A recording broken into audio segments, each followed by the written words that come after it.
Right. Hello and good evening, everyone. Can you hear me? Good evening po, sir. Okay, thank you. Right. As promised, you will have a tutorial on Krieging in R language. Okay. And I had to revise my materials, right? Because I found a more elaborate tutorial which actually explains all the relevant concepts. You can see it in the chat box. Okay. And uh, let's let's open the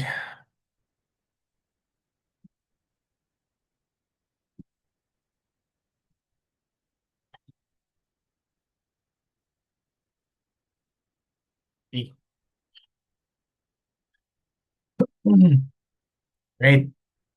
We will be working on this technical note or tutorial by Dr. D.G. Rossiter from Cornell University. This is a tutorial on co-kriging or co-located rigging. Okay.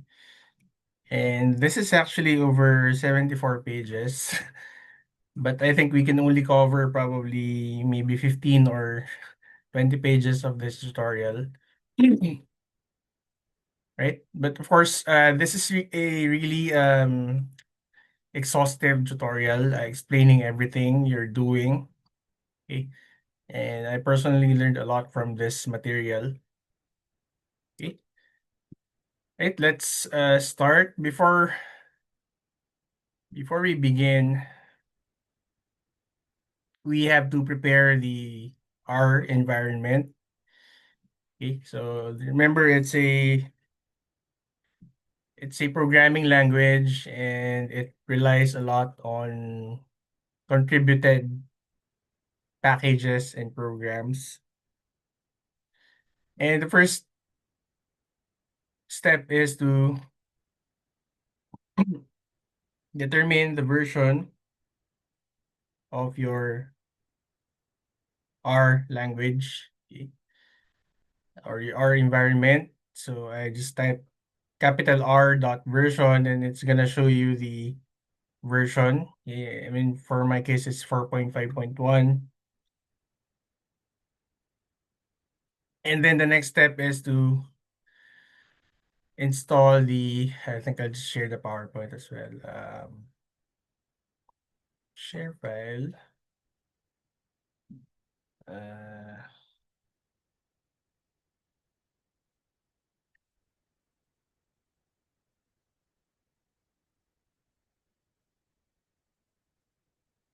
okay.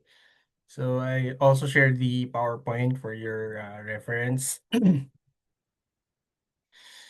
Okay, so next step is to download the R tools from the CRAN website.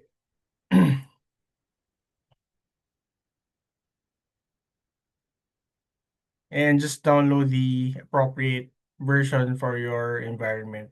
Okay. And then install the executable. Okay, so I had already installed the R tools in my R environment, so I don't need to install it again. The next step is to install two packages, GStat for geostatistics and SP for manipulation of spatial datasets, or basically handle GIS data or handle data as if they're a GIS data set. Okay, so I'm just gonna copy this command, install dot packages, and then open close parenthesis the package name, right? First is gstat, okay, and then the second one is SP.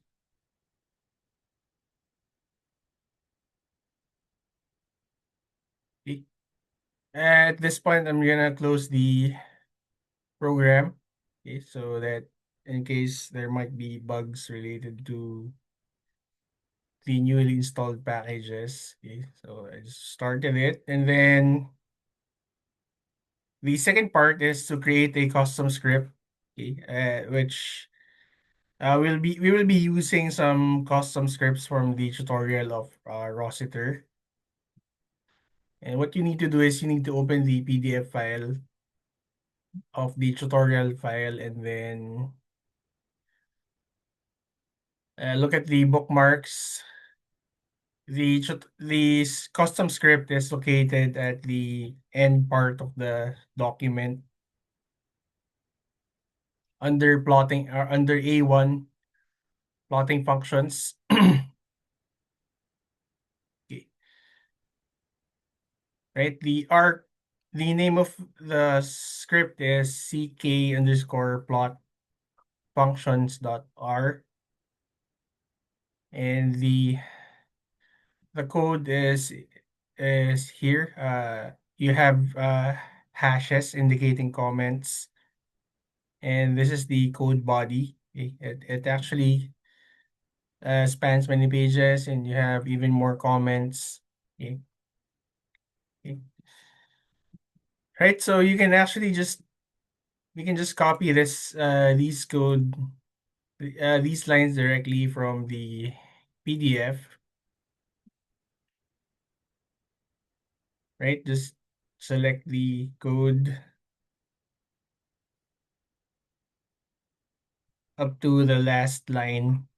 Okay, color red line, copy, and then go back to the RStudio, create a new file, create a new R script, and paste the code. Okay, so we need to name this code properly so that the our later on the commands that we will be using will be able to locate this custom script. Okay, so we need to save it, and its file name would be ck underscore plug functions dot r. Okay, so ck underscore plot fns dot r. You can just save it anywhere, and then click the source on save. Okay, as you can see, there are errors in the code because I haven't really completed the copy. I haven't completed the copying of the code yet, so I just need to continue to the next page.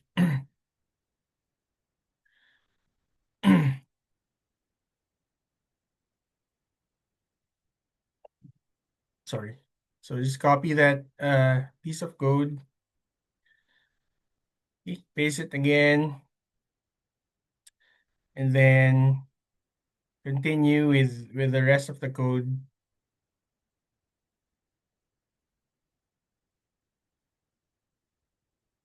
Okay. Make sure to hit enter every time you paste a portion of the code. Okay. Because some parts are comments. Okay. If you append some actual code into the comments, some parts of the code will be rendered useless.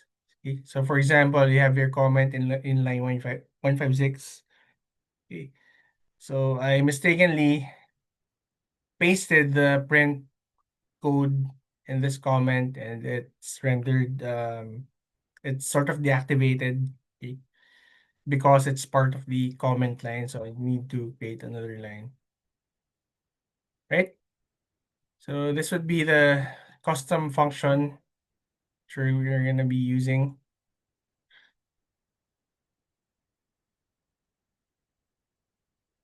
The next step is to,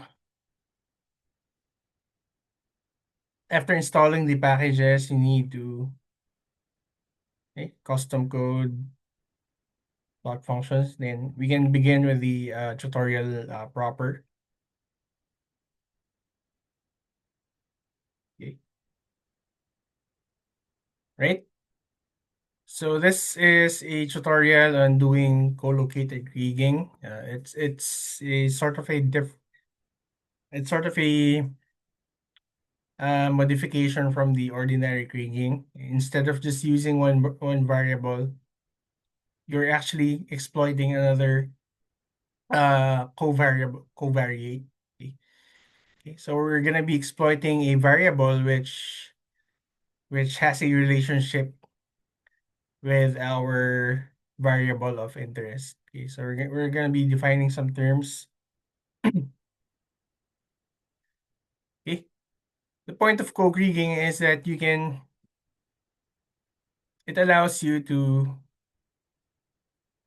have an auxiliary variable or a covariable or a covariate, okay, alongside a target value or a target variable of interest. Okay. The common application of this is when the covariate or the covariable is cheaper to measure and therefore easier to sample densely on your study area.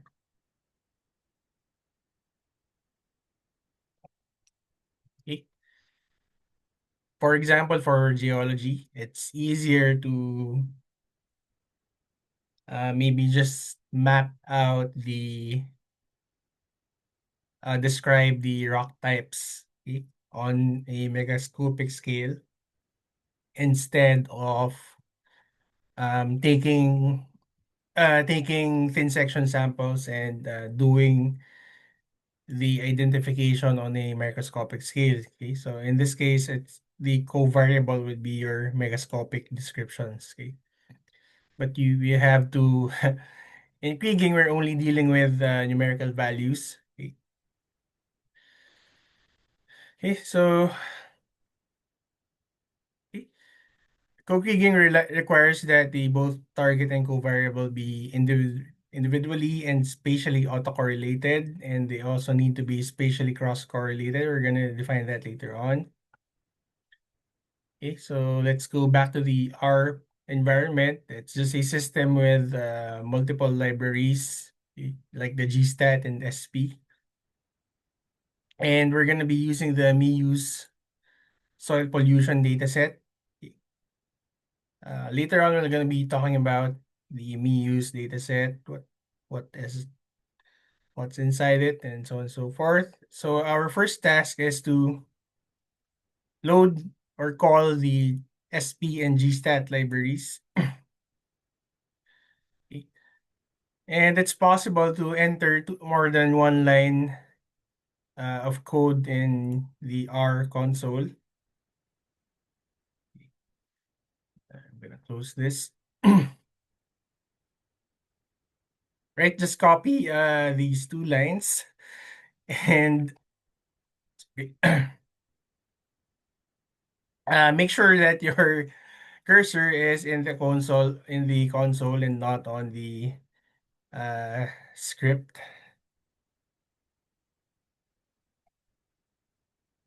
Sorry.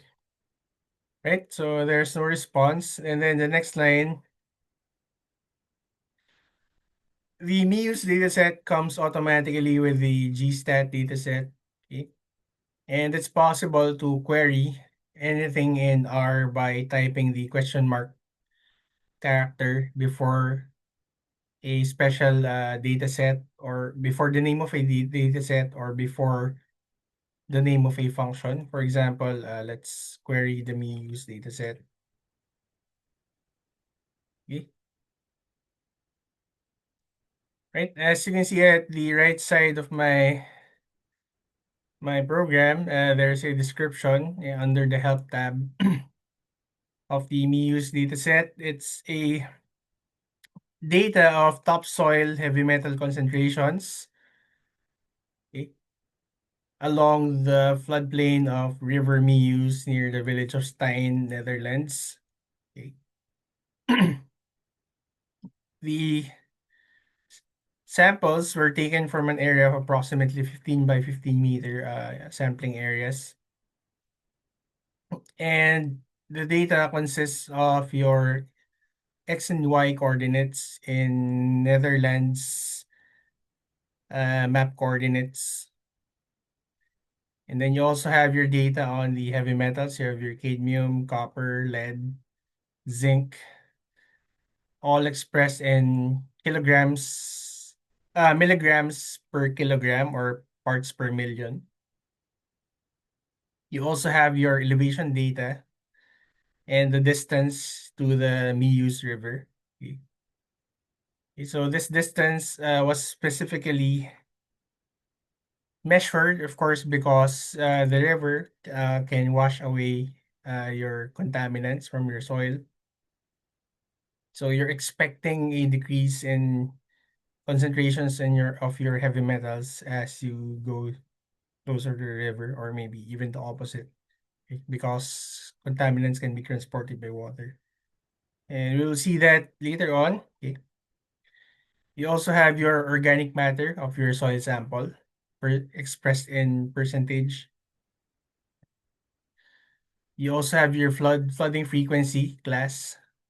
Class 1 is once every 2 years. Class 2 is once every 10 years. Class 3 is 1 in 50 years. And you also have your soil type. You also have your presence of lime. I think this is lime in the soil as indicated by 5% HCl. You also have your land use.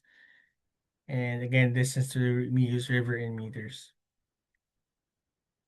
The original collectors of this data were Region and Ricken, and the data was actually further analyzed by David Rossiter, or the same author as the tutorial which we're working on. Right?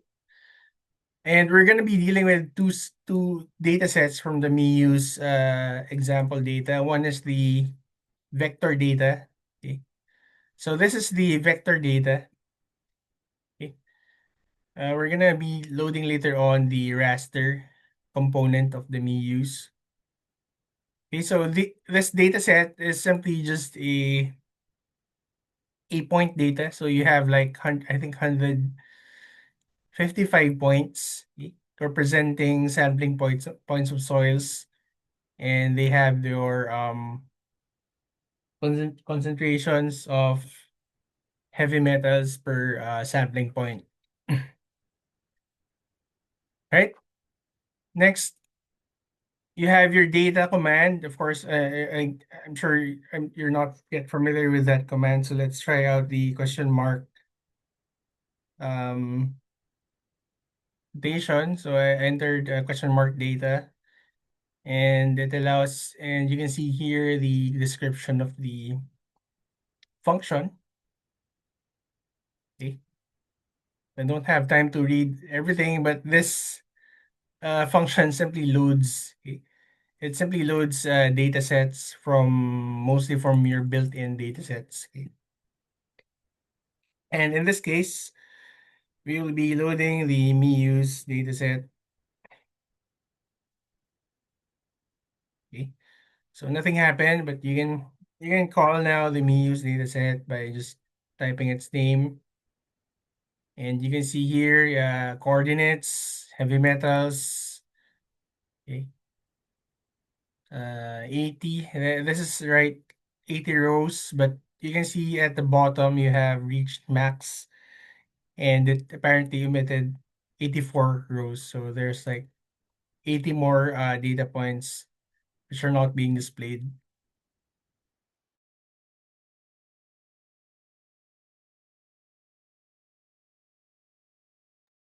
Okay.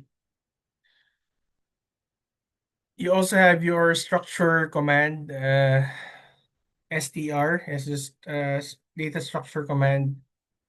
Okay, so this command just allows you to see the type, sort of the type and the structure of your data.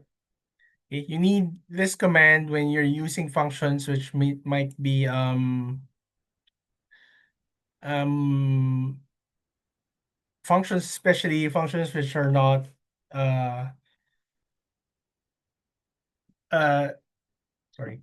You will be functions, you will be using functions and libraries which will be both built-in and also be coming from contributions, and some of them are picky with data structure. So you might have to use this function from time to time to make sure that your data structure is compatible with your function being used. Okay, and you can see here the MIUS data is currently a data frame. This is like a table type of data. A data frame is like a table. You have 155 observations and 14 variables or 14 fields. Okay. Coordinates, heavy metals, and other soil data. The second data is our MIUS.grid. Okay. So let's query the data set. It's a prediction grid for the MIUS data set. The word prediction simply denotes that we will be using this grid format for our subsequent interpolation results. Okay.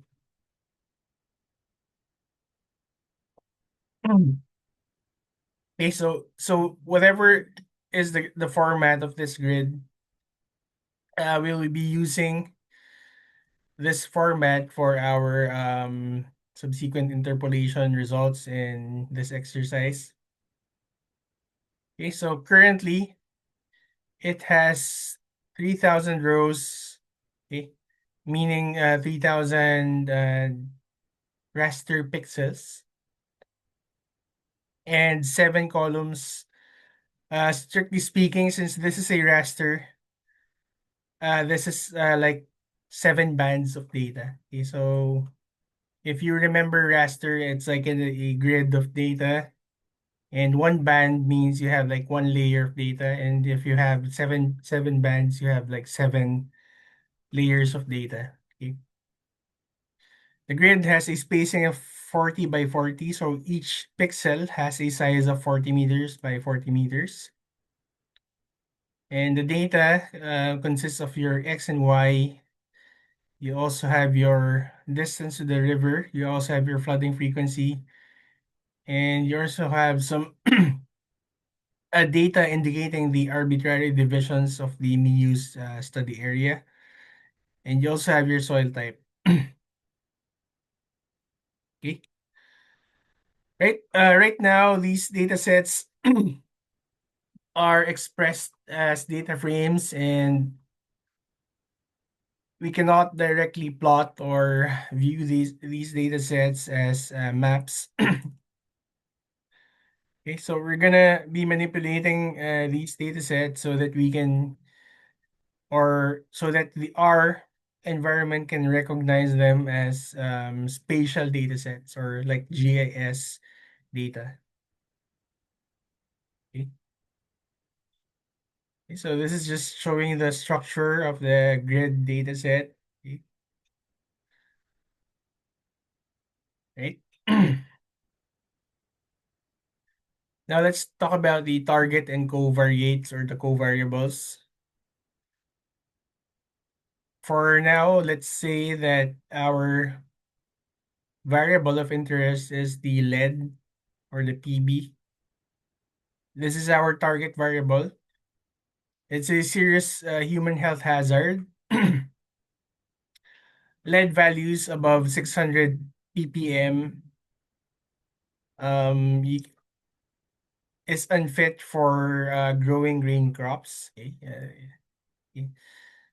And then lead values above 300 ppm, you cannot eat leafy vegetable. Sorry. Any crops grown in this kind of soil should be tested for lead. And then levels above 200 milligrams per kilogram are unsuitable for sports or parks where people or pets might get in contact with bare soil. And you also have 100 ppm lead, okay, wherein you cannot or you should not be consuming leafy vegetables from this amount of contamination in soil. So lettuce, all your leafy vegetables, okay? Better make sure that there isn't that the lead content in the soil is not above 100 ppm. Now, the definition of an unpolluted soil, okay, is in the order of less than 30 milligrams per kilogram or 30 ppm, okay, for lead. Okay. Okay. So of course, as lead is our target variable, it would make sense to visualize. Okay. Try to see the distribution of the lead data. Okay. And they may use vector dataset. So our task is to show the histogram of our target variable.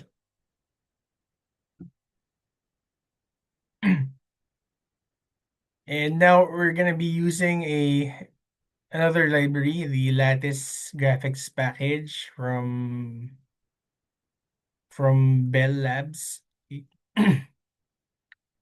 Since this is not since this is a contributed library, we have to load it before using. So we have here the command require. It's uh,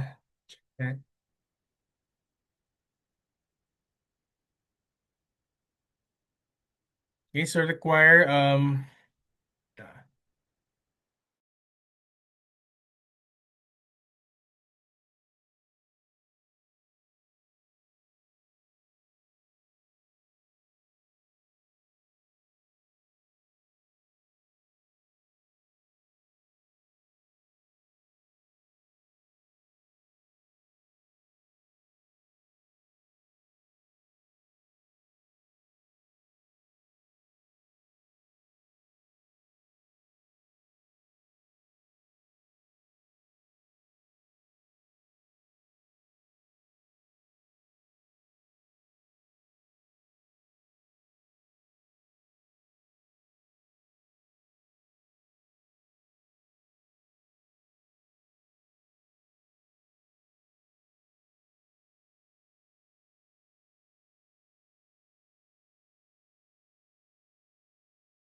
sorry about that.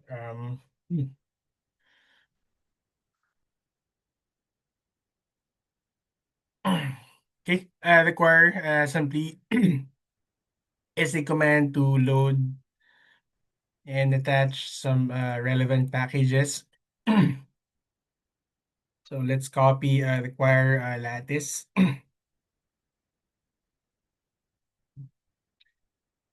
Right?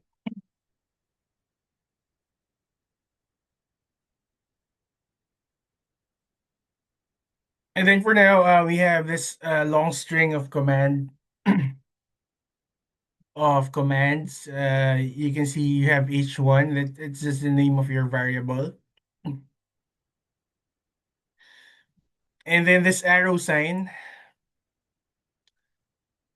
is simply an assignment function.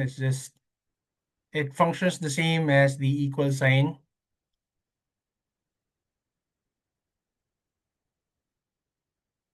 And then you have your histogram command.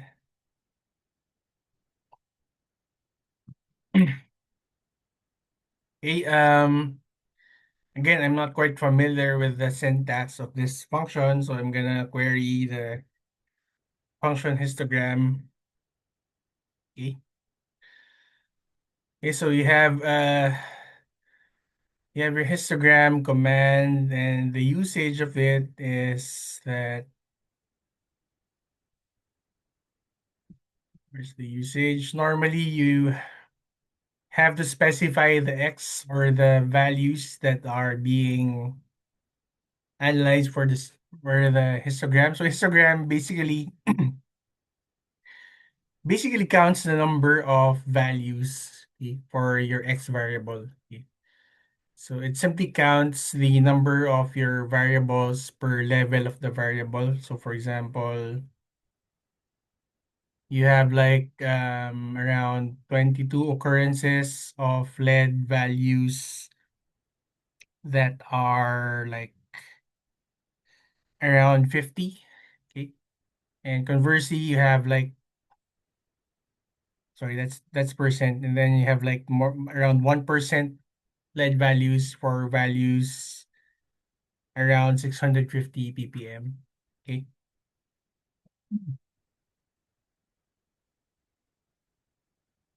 Okay. So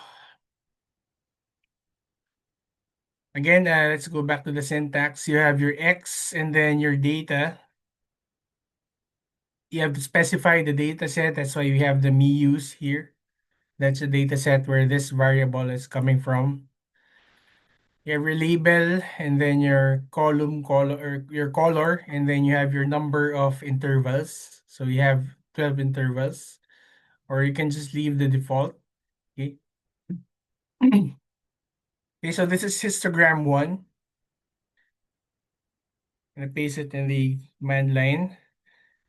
So you notice that the that the histogram is suppressed, meaning it's not printed. So what you can do is you can either type H1 so that the histogram will pop out, or you can also enclose the command by parenthesis, or is it a bracket? And just enclose it by a bracket, or yeah, a parenthesis, so that the output will be displayed as you enter it. Okay. You also have your H2. This is your same histogram, but this time it's log. It's expressed as log 10.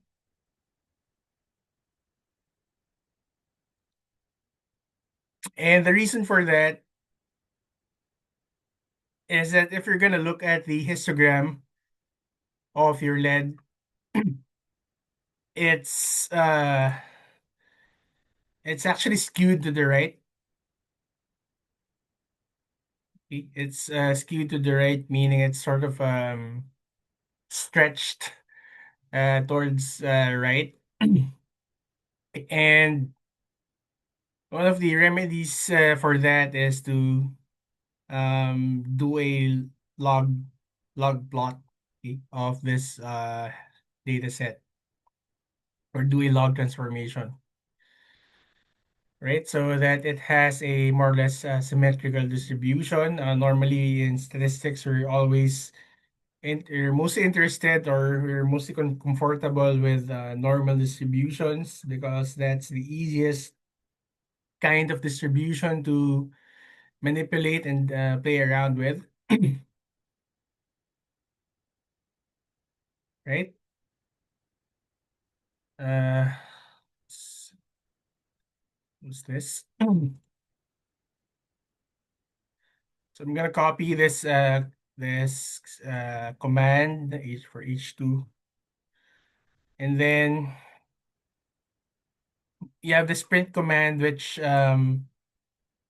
splits the plots, or splits the screens into your two plots. Okay, so that you can see them side by side.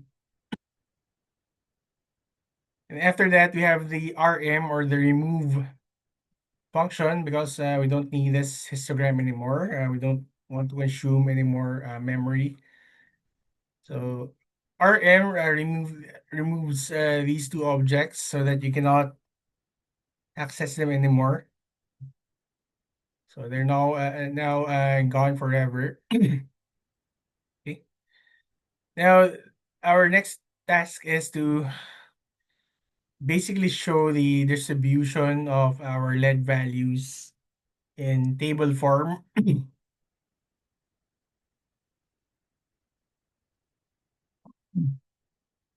For now, you can see you have a very long string of code. Okay. Ignore this for now. This is just a code defining a function which will classify our data into levels. Okay. Values exceeding 600, values exceeding 300, 200, and exceeding 30. Right?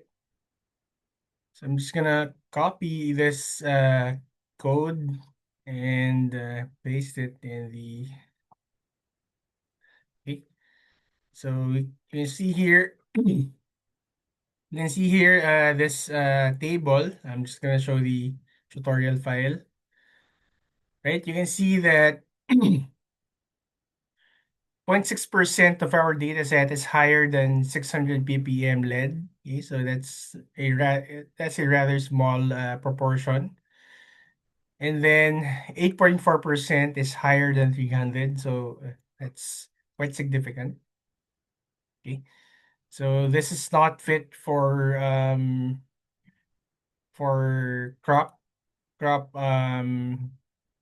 for growing crops. And then 27% is higher than 200 ppm. This is unsuitable for sports and parks. And then more than half is above 100, meaning you cannot grow your lettuce or your kale or your cabbage in more than half of the soil around the Mius River.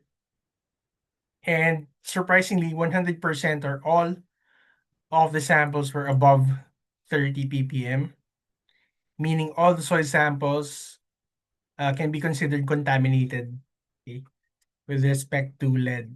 Okay, because they are above the background concentration of 30 ppm. Okay. Now, we were talking about the covariables,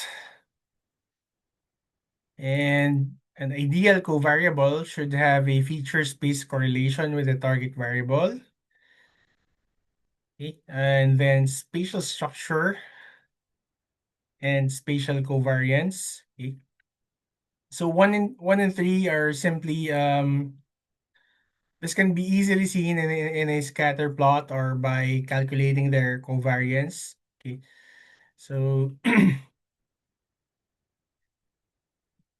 right, so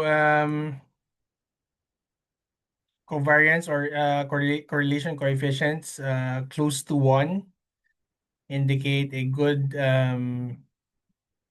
correlation between the two variables. And then the spatial structure, I think, is about the clustering of the data. Okay.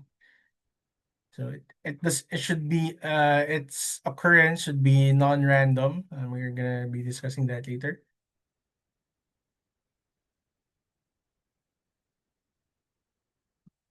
And there are two main ways to select a covariable. Okay.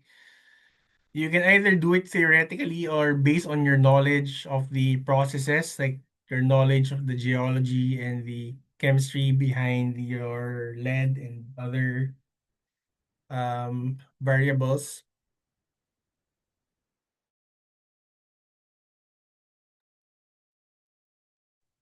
You can also do it by brute force or by trial and error or by empirically by simply looking at the scatter plots for the correlations and check the spatial covariance by using the cross correlograms or cross variograms. We're going to be discussing this probably in the next meeting. Okay. And we have actually two candidates here, which we're going to be exploring. First is the organic matter content, or the OM, and the other one is the zinc content, okay, which is also another heavy metal. Okay. All right. Normally, organic matter content is cheaper to measure than heavy metals. So it's generally easier to sample densely. Okay. And organic matter also has a tendency to bind to heavy metals in the soil. Okay, you can check the reference if you want. So therefore, there might be a positive correlation between the occurrence of organic matter and the occurrence of lead.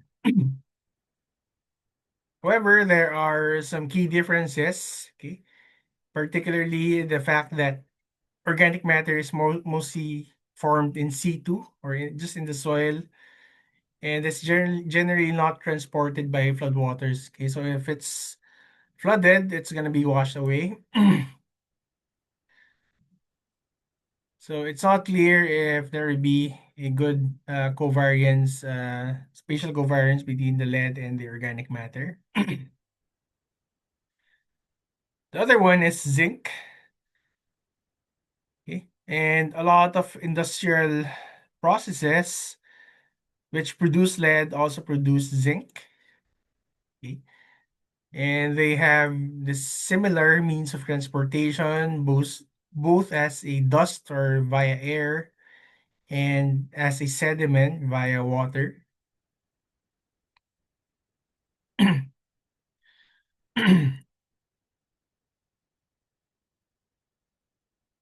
Right? Although at this point we're being pretentious here because zinc and lead are actually measured together. Whenever you have a soil sample, it's usually a set of measurements. You include, or it's a suite of measurements. You measure zinc, lead, cadmium, and so on and so forth. So this example is actually an artificial one, but we're gonna be doing some adjustments, okay, so that our measurements of lead will be sparse while the measurements of zinc will be dense. Okay, so we're gonna be doing some adjustments, artificial, pretentious adjustments, so that we can simulate the condition where you have a target variable for lead, which is sparsely measured, and a covariable, zinc or organic matter, which is going to be densely sampled or will have a lot of measurements.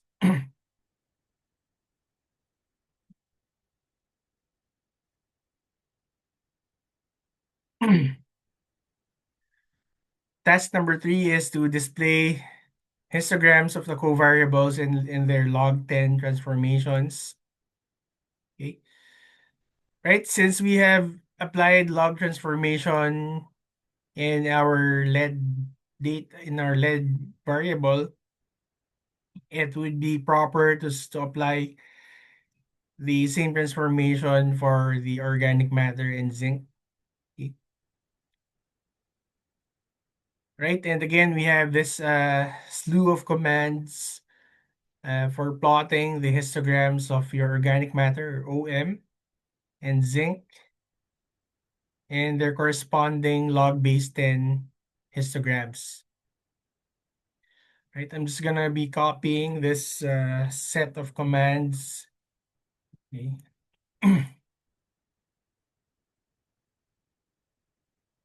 And you can see, for example, the organic matter is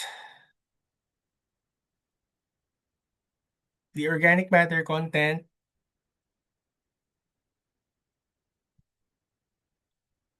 You can see that it is actually already quite symmetrical, even without the transformation. Okay? And after the transformation, its symmetry or degrees of symmetry remains almost the same. Okay, so we don't really need to apply transformation for the organic matter because it's already more or less symmetrical. But for the sake of equal comparisons, we're gonna keep the log 10 transform.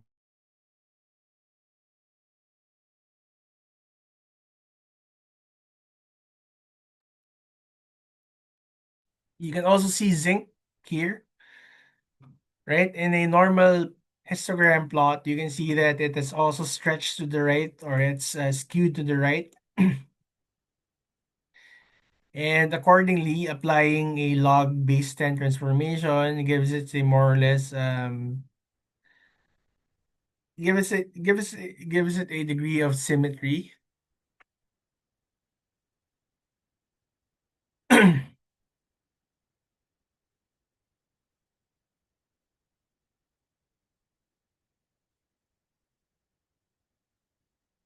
Now, I talked about being pretentious with this example data set, okay? Because we know that zinc and the data of zinc and lead, okay, they have equal amounts of sampling. Yeah, you have in the MIUS vector data set, you have like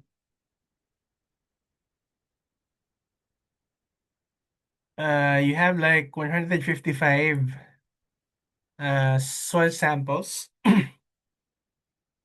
Okay, and accordingly, you have around 100. You have the same amount of data points for lead and zinc. Okay? So they have the same amount of sampling, but of course, to show to you the value of Cokriging, we're gonna be simulating a situation where the lead is actually undersampled compared to zinc or organic matter. And task number 4 is to make a subset of observations of the target variable, your lead, and the covariables. You actually don't really need to make a subsample for organic matter and zinc because we're only interested in simulating a subsampling of lead. But for the sake of or for educational purposes, we're gonna be also doing a subsample for organic matter and zinc. And we're gonna do this by taking only every third sample from the full data set. Okay, so we're gonna be taking only like 50 samples from the original MIU's vector data set.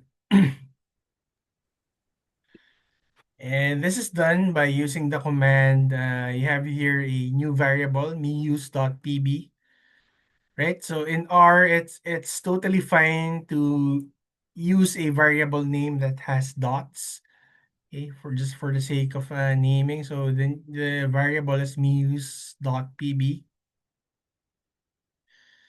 So this is our subsample data set. And then you have here you're in here you're calling me use and you have your square brackets indicating that you are calling an array or a list of values. And that list of values is gonna start with 1.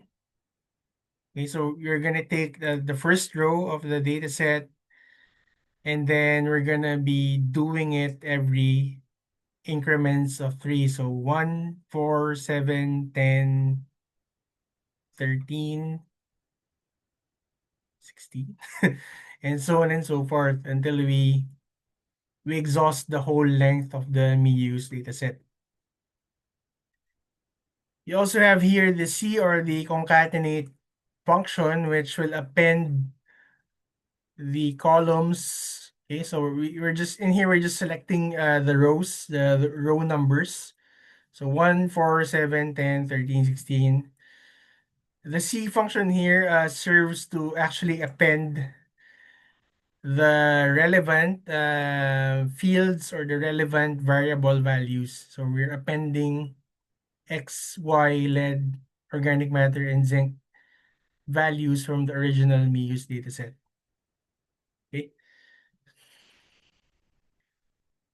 so I'm just gonna copy this code. And you can actually call the new data set by typing news.pb. And you can see here, this is row 1. This is data number 4, 7, 10, 13, 16, 19. And we were also able to copy the X and Y coordinates, the lead concentrations, the organic matter content, and the zinc concentrations. All right. You can also use this structure command, and you have 52 data points with 5 variables or 5 columns of details. Okay, your X, Y, lead, organic matter, and zinc. That's 5. Right. Notice that the X and Y values here are still being treated as some sort of column or as a sort of a variable data. So this is technically still just a table of data. It's still not possible to plot this data frame as a map, and we're gonna be dealing with that later. And you can also see the row names of the observations which were selected by using the command row names. But to be honest, you can also see the row names from the by simply calling the muse.pb.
Right, my apologies. And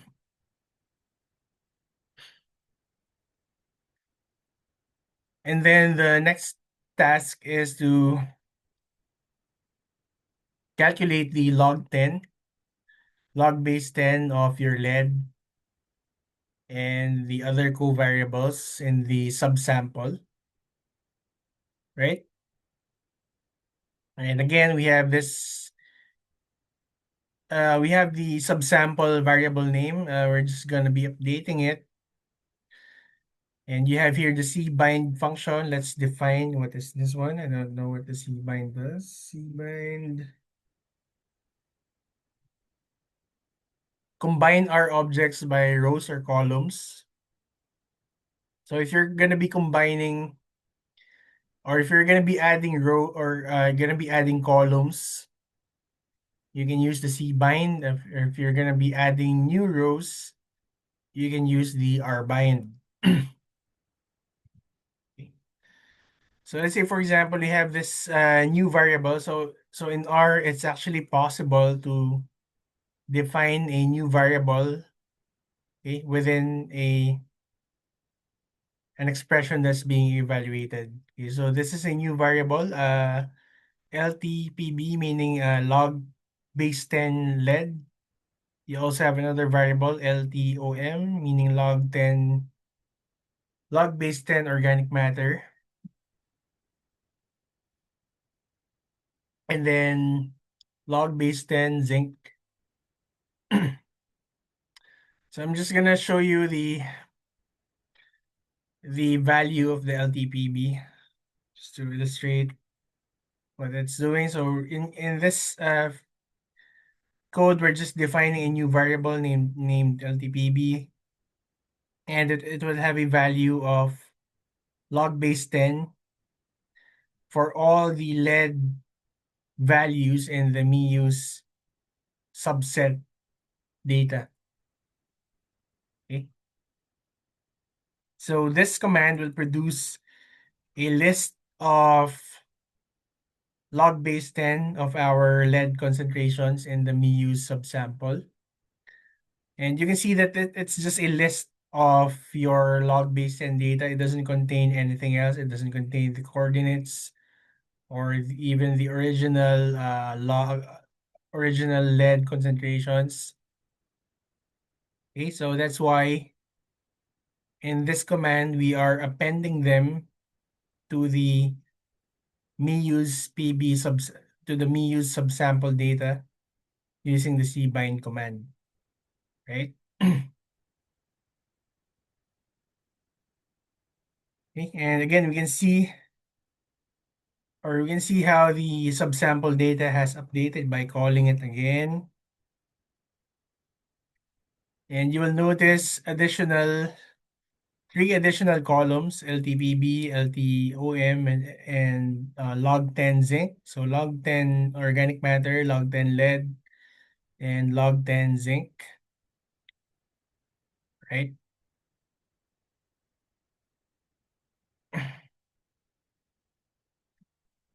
And of course, you can check again the data structure of the MIU's PB. So you have now additional variables. Okay.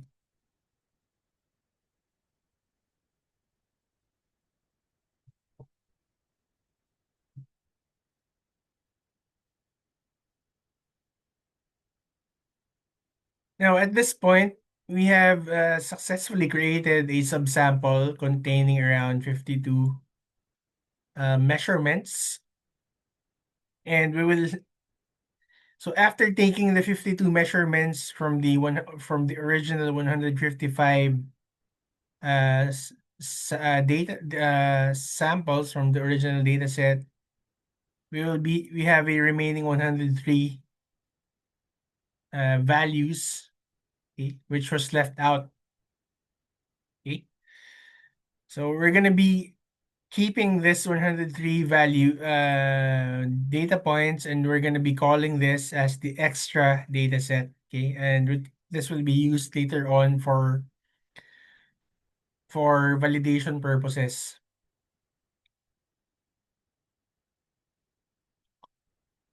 And accordingly, the next task is to make a new data set containing all the extra points, containing the extra 103 data points that were left out after we made the subsample. And then compare their summary statistics. Say compare the sample versus the extra and the full or the original data set.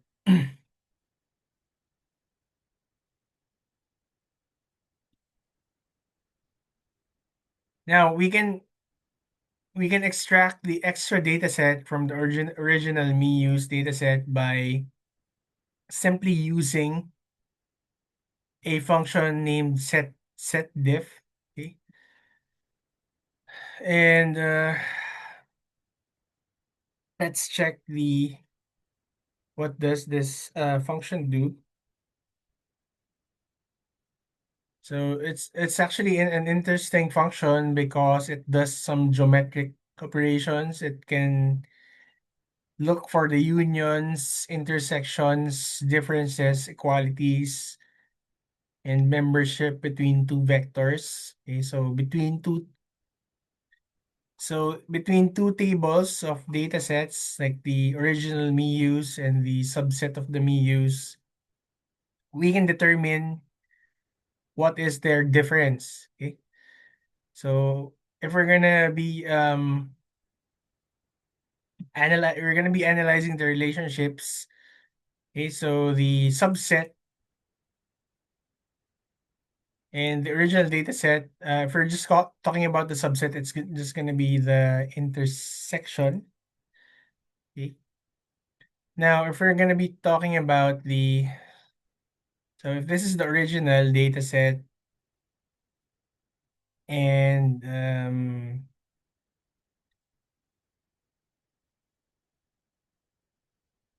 sorry, this is going to be the subsample, right? This is going to be the subsample data set. And the remaining data is going to be the extra. And this is the original. Okay, this is total. Okay. So we're interested in getting the difference between the original minus the subset so that we can get the difference or the extra data set.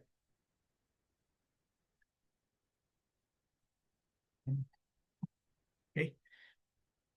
And the syntax is simple. You just need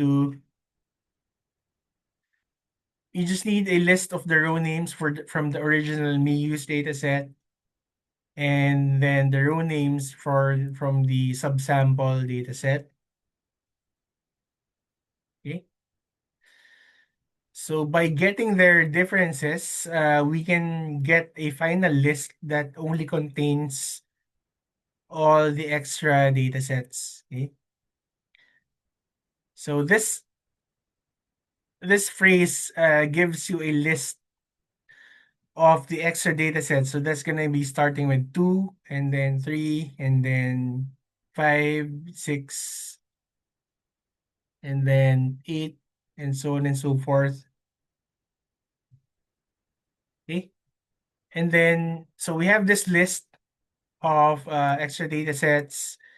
And since we are calling me use and then enclosing this expression by a bracket, okay, we'll be calling the row names of the MIUs, and then we can also append the relevant columns like the X and the Y and the LED. Okay.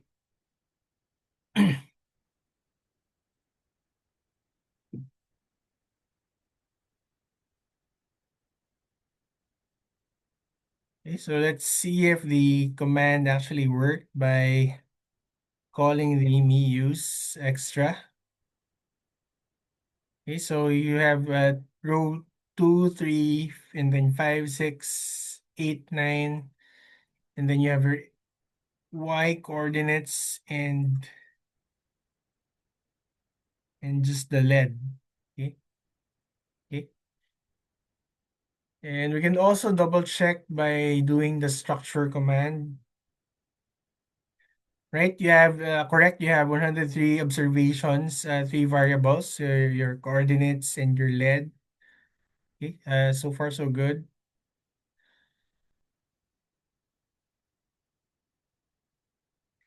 And then we can also do part of the task is to do a summary statistics for our data sets.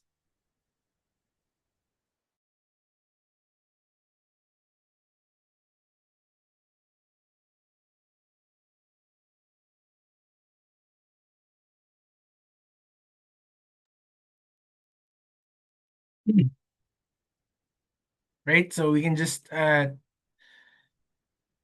summary. Let's again define this command. Question mark summary. No help. Okay, so we can just search for this topic in Google. Summary in R. So it provides a statistical summary of the data. So you can also check the documentation. Okay.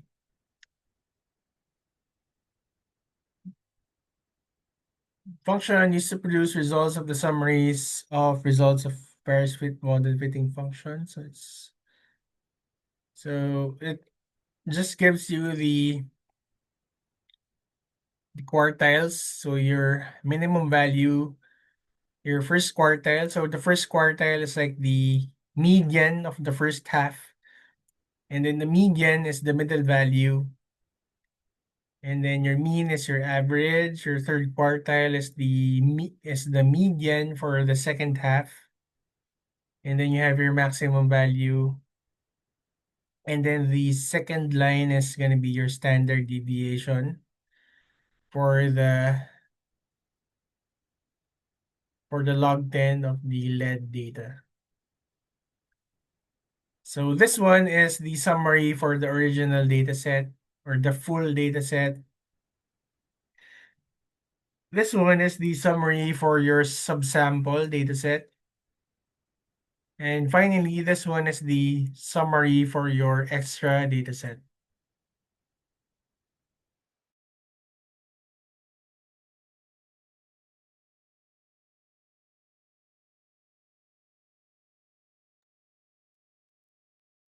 Okay. If we're gonna be looking at their mean values, they're actually quite similar. You just have a slightly higher mean for your subsample. Okay.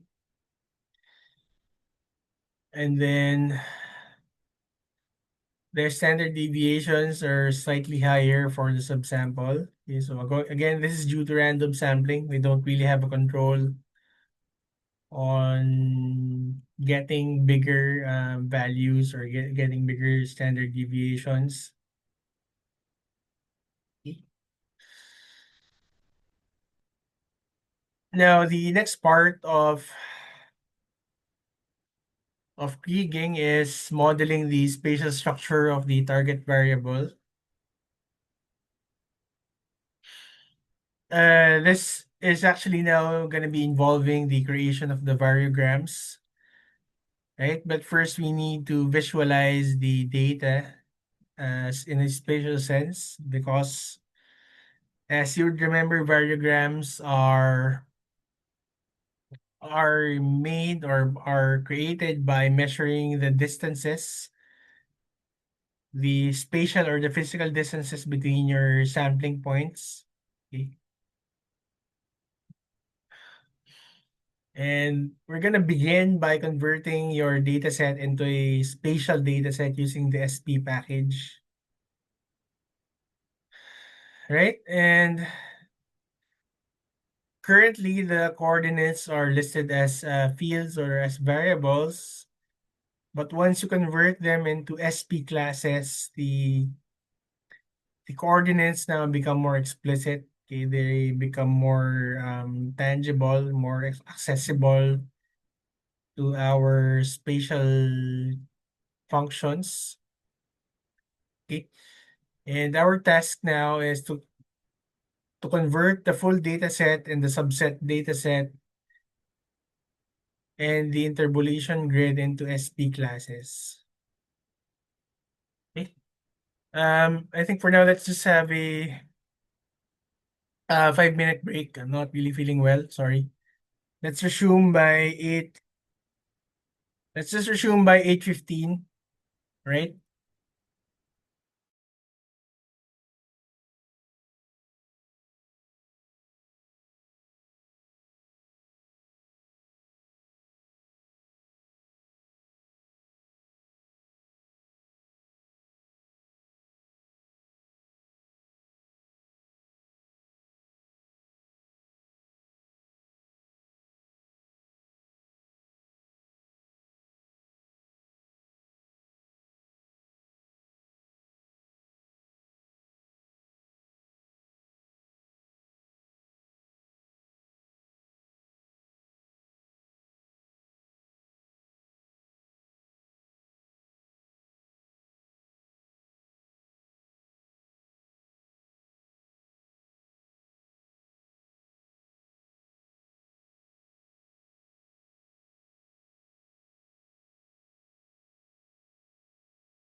Hello, sir, di po ako late. Sino, sorry? Sir Tolosa present po. Sinong delete? Sige, sino? Talaga? Sir, mag-ban mo po. Maybe po. Sir, Makandili po, hindi late. Di ba late kayo? Kapistrano din. Kapistrano din po present.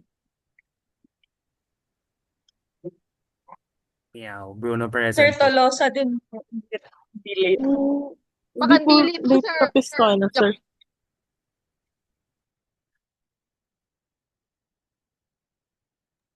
Mag-ban mo, sir. Ikayan po. Wait Present lang, po. isa-isa na lang natin. Emmanuel Baroga, present? Wala. Sir, Balisong po, hindi po late. Late kayo. Nag-check ako nung 7. Ano bang rules? 7 o'clock, wala kayo. Lima lang yung present nung 7 o'clock.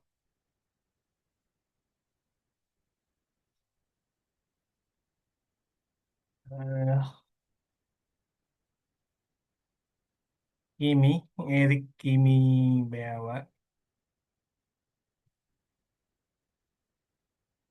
absent. Bruno, late. Mr. John Floresca, siya ba yung nagpaalam? Nagpaalam yata ito na may fieldwork. Si Mag-ban mo, sir. Present po. Hannah Eliana Reyes, absent. Elisa Turingan, wala, absent. Um, Margaret Denise Villanueva,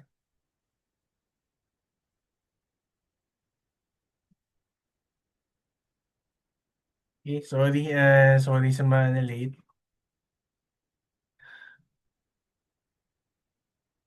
Wala, wala kayo ng 7, sorry. I mean, I can't bend the rules, no? Hindi ko rin kayo nakita before 7, so wala naman akong proof na akong basis for giving you a non-late. Okay. Okay,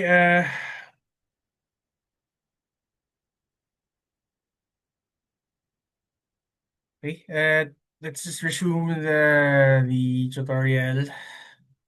Okay, sorry. Just page 11.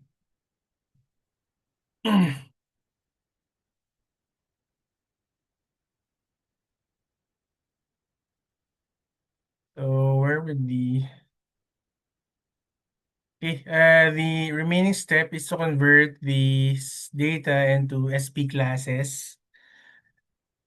Okay, so let's first check the class of the me use dataset. Okay, so it's currently a data frame, so it's like a table data. And then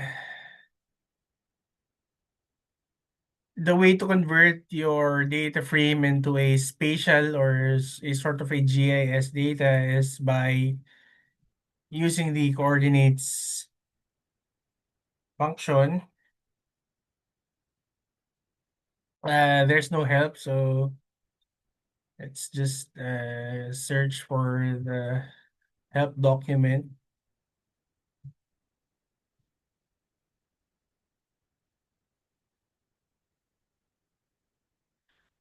This command can be used to either set the spatial coordinates or retrieve or call, or yeah, just retrieve the coordinates of a spatial object. So you can use this to assign or convert a data frame into a spatial object. Or the other function of this command is to retrieve or determine the coordinates of an existing spatial object. Okay. And if you're gonna look at the usage, the recommended way of assigning coordinates using this command is by typing in the command and then input the data name. Okay, for example, meuse.sp, and then assign the coordinates by calling or inputting the column names of the x and the y. Okay, so the format is tilde and then x plus y. Okay. So if your x coordinate is in a longitude variable, so you need to type longitude. Okay. And then if your y is in a latitude, as in a column that's named latitude, you need to type latitude, right? But for the sake of simplicity, it would be best to just when you're manipulating your data, it would be best to just follow this format. Your x data will be in a column that's named x, and your y data will be in a column that's named y. Right?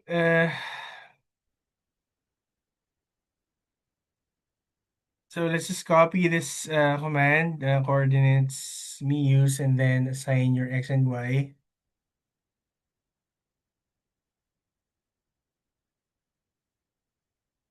So let's again call the Muse dataset. And you will notice that there's a subtle change in the way the data is being shown. You now have a column called coordinates, and your x and y coordinates are now enclosed in a parenthesis, and they are separated by a comma. Okay. So this kind of shows that your data is now spatially explicit, meaning you can now readily use this kind of data for functions which may require coordinates, right? And you can also check or double check if it was transformed correctly by again using the class command. So the class command function or command simply tells you what is the type of object or what type of data do you have,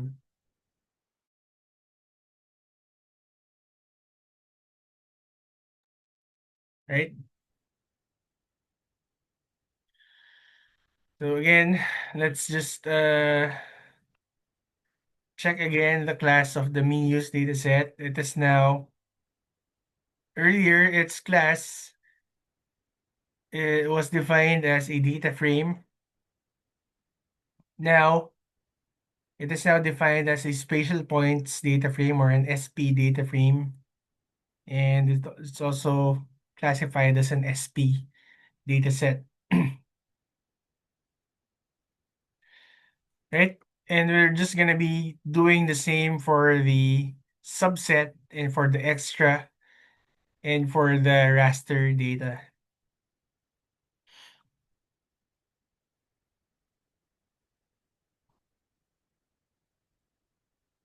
right? And again, we can use the summary function also to see or get an overview of how the data now looks like. So the summary function is quite versatile in a sense that you can also see the spatial attributes of your data set. So you can see here, you have your minimum and maximum x and y values. You can also see here if the data set is actually projected relative to a coordinate reference system. So you still remember your GIS class, you have your UTM, your PRS zones, your Luzon, lat long, so on and so forth. In this case, it doesn't have a projection, and it doesn't have a project file, which is fine for purposes. This is fine as long as all your data sets are using the same format for the coordinates. Okay.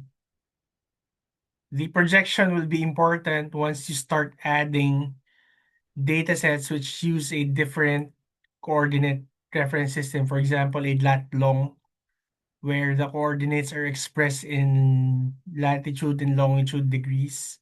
Okay. So the computer will simply see the latitude and longitude as 100 or 10, and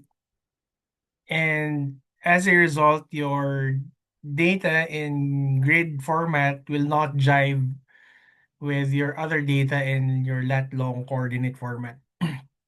Okay? In short, we don't care about projection for now, as long as they use the same format. Right? Number of points 52. We also have your summary for each column. You have your summary for lead, organic matter, zinc, log, log lead, log OM, and log zinc.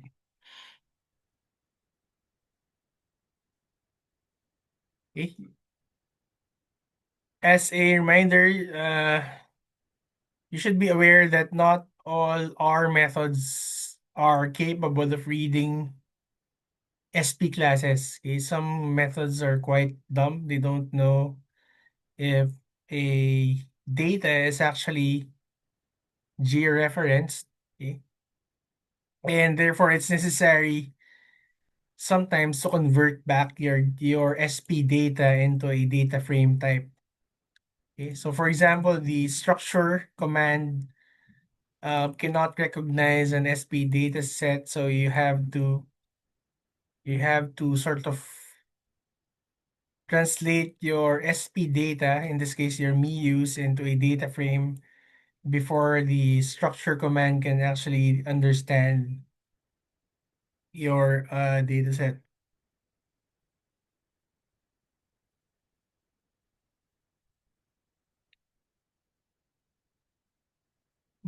Okay.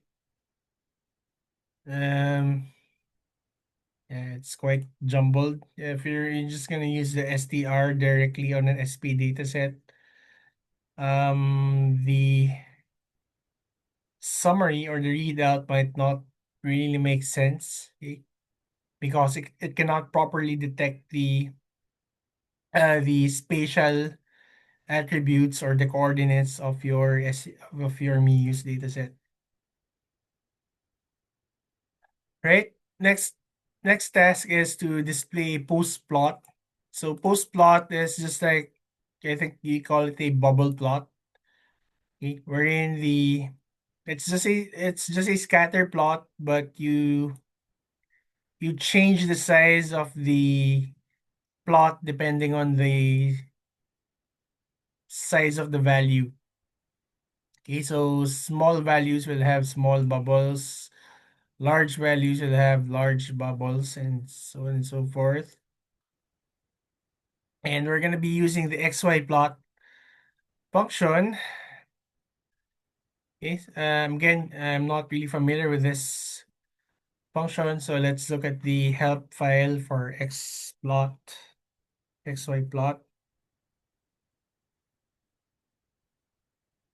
It's part of the common bivariate Redis plots. So XY plot, you just need to input the X value and then, or maybe the column of the data in which you're interested in, and then the data source in which your column is located in. So in this case, the X is the lead data, and then the data is the MIUs. Okay, so in here, we're doing a scatter plot. Sorry. So in here, we're doing a scatter plot of the X and Y coordinates. Okay. And we're doing it by converting the MIUS data into an XY table data first.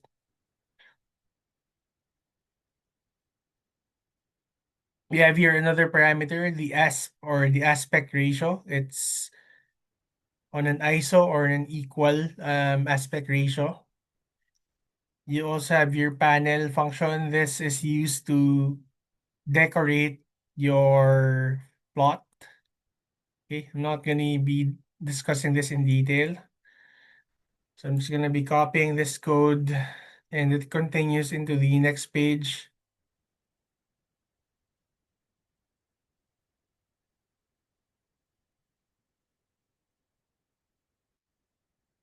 Right, and this is gonna be the XY scatter plot of your data.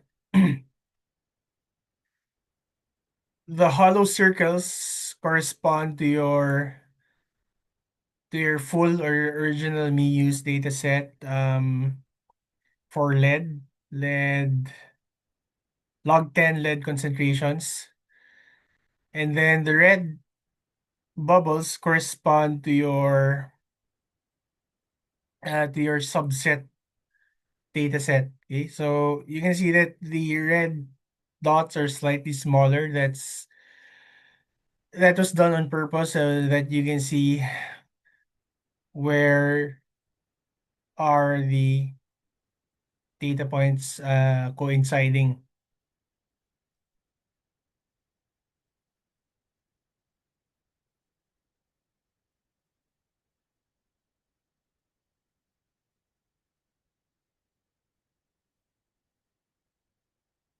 Okay. Now let's move on to the more kriging related stuff. The first step in any kriging interpolation or prediction is to model the regionalized target variable. So this one, we're gonna be making the variogram model. Okay. And actually, we're gonna be starting with an ordinary kriging first. We're gonna be trying to see the performance of an ordinary kriging model, and then we're gonna be comparing it with a Cokriging interpolation. Okay. Right. The next task is to compute the omnidirectional, meaning we're just gonna be creating a variogram that doesn't care about direction. So we're just gonna be measuring the lag distances in all directions. Okay. So we're not gonna be segregating the variogram by the direction. We're just gonna be making a variogram that accounts for all directions. Okay. We only we will be only be caring about the lag distances. Right? And in this part, we're gonna be using the GStat module. You have your variogram method, which is used to compute or calculate the experimental or the sample variogram. Okay. So the sample variogram is your data. So this is coming from your actual data. You also have your VGM, which creates a variogram model. So this is gonna be your theoretical, or yeah, it's gonna be your model variogram.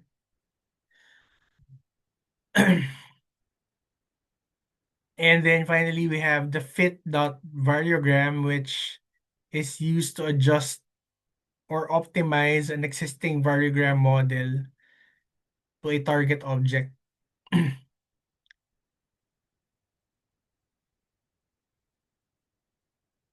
Right? And we start by plotting the variogram cloud, okay, to see all the point pairs.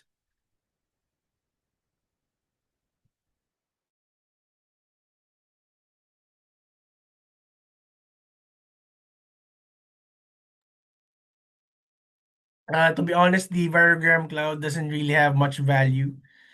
So it's just a plot of all the lag distances. So this is your lag or the distance between between your variables or measurement points, and your y-axis is your semi-variance or the half of your variance. The sample variogram is normally constructed by taking the averages of your semi-variances per lag distance. Okay? So this huge amount of scatter is gonna be sort of compressed. Okay, this amount will be reduced once we start averaging all the semi-variances per lag distance. Okay? So that's how we create the sample variogram or variogram from the data. So we created this by taking the averages, okay, of the variances, the semi-variances, sorry. Okay ba sila? Anyway, let's start by plotting the variogram cloud. Okay, so again, you have some unfamiliar functions. Let's define them.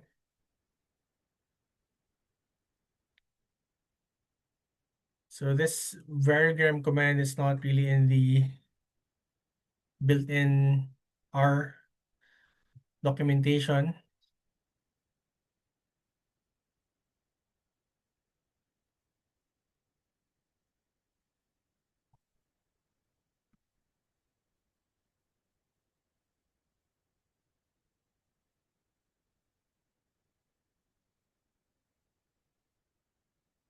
Okay,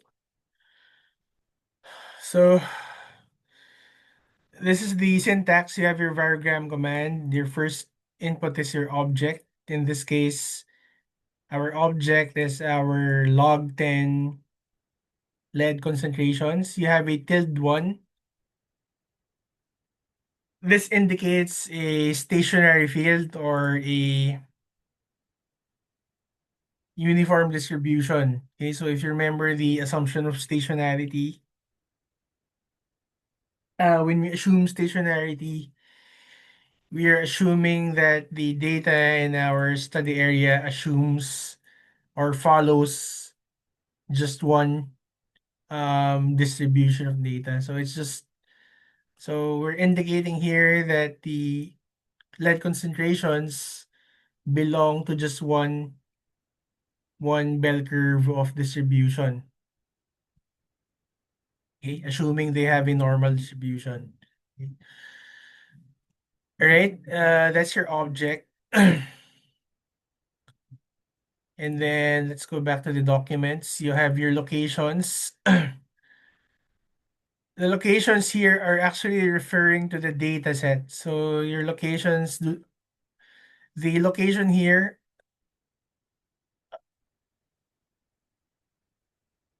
the location in this documentation is actually referring to the name of the data set which you're using. Okay, this is not referring to the XY coordinates. It's referring to the location of the data. So in this case, our data is the meuse.pb or the subset data set. And then the cutoff is the maximum value for the lag distance. We also have the last parameter here, cloud is equal to true. Okay, because by default, this variogram command only creates an experimental or a sample variogram. So if you want to create a cloud variogram, you have to set the flag here to true instead of false. Right, so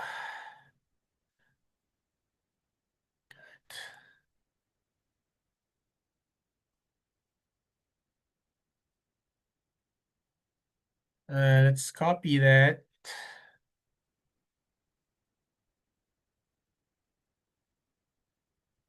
And we now have the the cloud variogram. Okay. So notice that in this cloud variogram, the semivariance is as high as 0.5.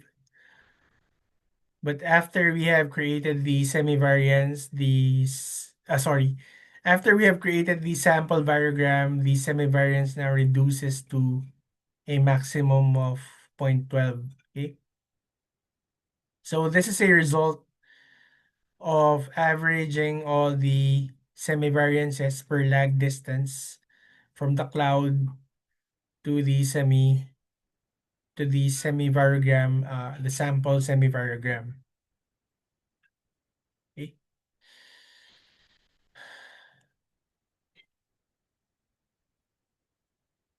Right now, the next step is to just create the sample variogram. So you have more or less a similar inputs or arguments in the variogram function. So again, your log base 10 lead has a stationary field or belongs to a single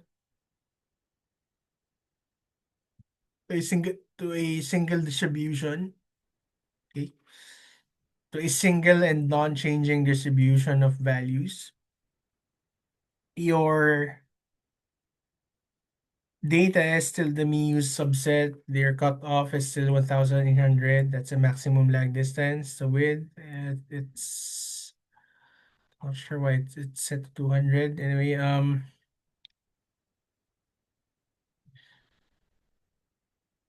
okay, you still have BLT.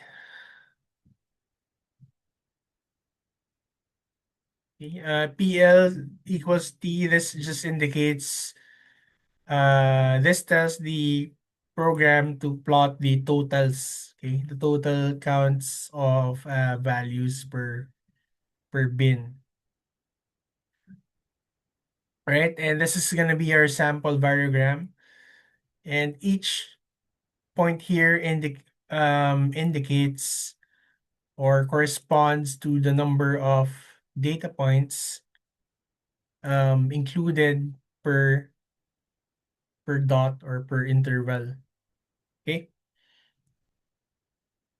From here, our next task now is to create or formulate a model variogram. Okay, something like this one. That's gonna be generalizing these regional structure of your data. Okay, or basically it's just a way of generalizing the relationship between between the lag distances and the semivariance or the differences between your values.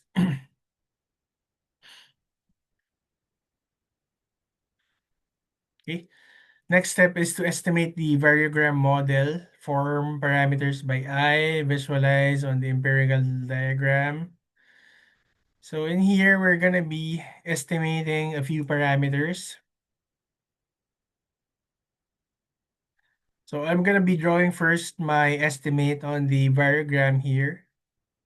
So it's gonna be something like this. And gonna be tapering off like this.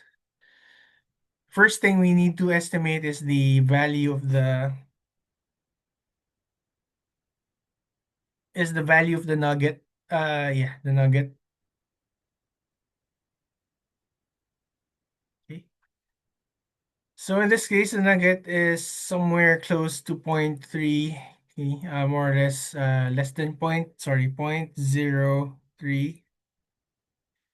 And then the CIL or the maximum value is somewhere, at least for in my opinion, is around 0.10. Okay. Now, we actually need to estimate the parameter which refers to the difference between the nugget and the CIL. So the difference between the nugget and the CIL is 0.10 10 minus 0.03 is equal to 0.07. This is what we call the partial SIL or the P-SIL. Okay, so if you're sleepy, you P-SIL, sorry. That's your partial SIL. And we're gonna input that in our initial model variogram. Okay, so again, we have another new command. Just gonna be searching. I'll just search for the documentation of this one in my browser. VGM generates or adds to a variogram model. So the usage is VGM, and then the input is your partial SIL, and then the model type. So for the model type, you have many options here. You have your exponential, spherical, your Gaussian, your, I'm not sure about what's math. Okay.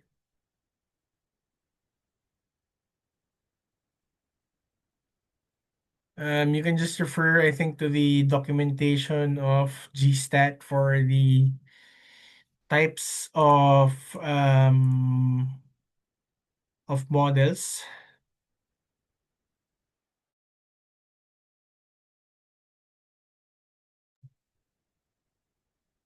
Okay.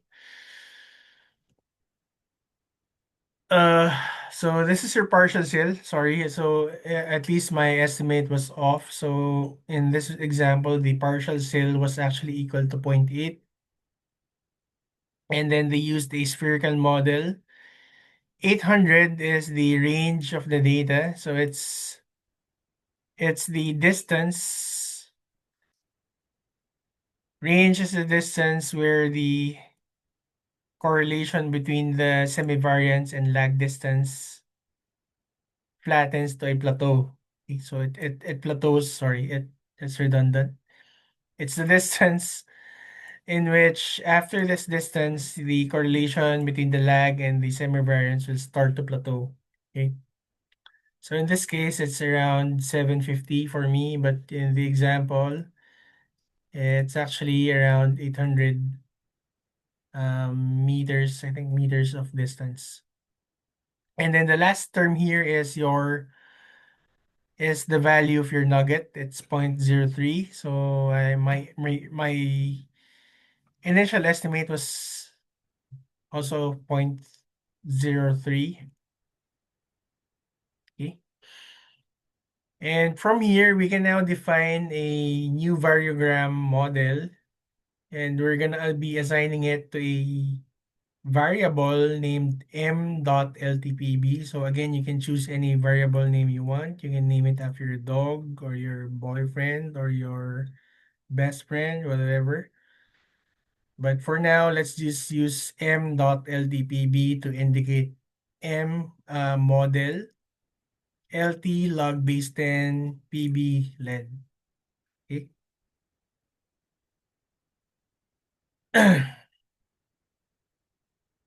And then after that, we can now plot. Actually, yeah, we can plot a superimposition. Just plot the experimental variogram and superimpose the model variogram, okay, and plot the totals, right? And we can now see the experimental variogram with the model variogram being superimposed.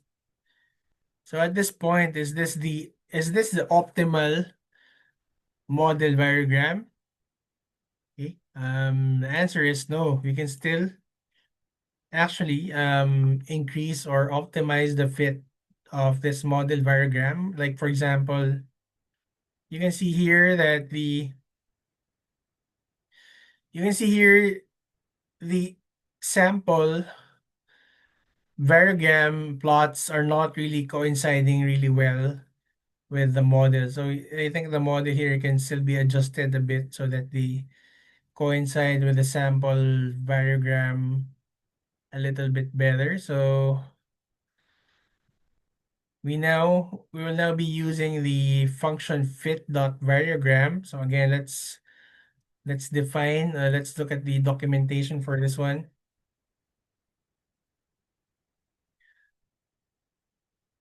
Fits ranges and or cells from a simple nested variogram model to a sample variogram. So what it's doing is you have a model and you have a sample. You just need to set the target or the sample variogram. So this is going to be the target and the model will be adjusted accordingly. Okay. So the syntax here is you just need to specify the target object and then specify the model. You can put additional parameters here, but we don't really need them for now. We just want a fitting that does a complete fitting. Okay. So the formula here or the code is we now have a new variable here. It's model for the log base 10 of the lead dot f. The dot f now, I think, denotes that this is a fitted variogram. But again, you can use any name you want. And then finally, we have here the fit variogram function where we are fitting. We have here our target sample variogram, and this is our model variogram that needs to be optimized. Okay, so this is enclosed in a parenthesis, so we can actually see immediately the readout. Okay, so I'm gonna just be using this. They have the same, yeah, they have the same values. So this output is a bit messy because you have your column and your rows, but the way to read this is that your nugget or your minimum value is simply equal to 0.23. You can ignore this value. And then your model is spherical.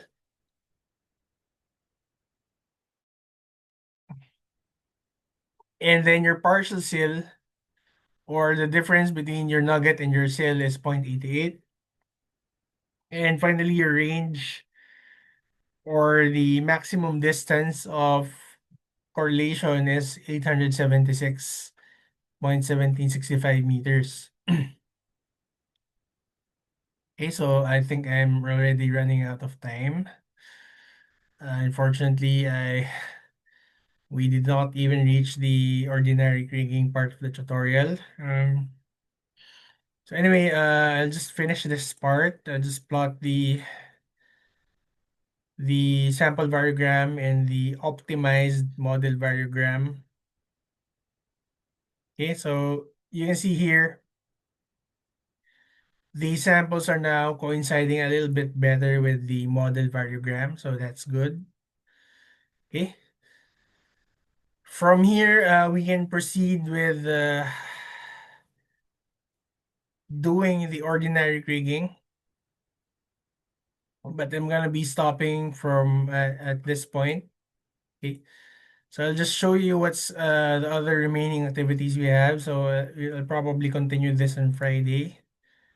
Okay. I might do it face to face or online depending on the weather condition.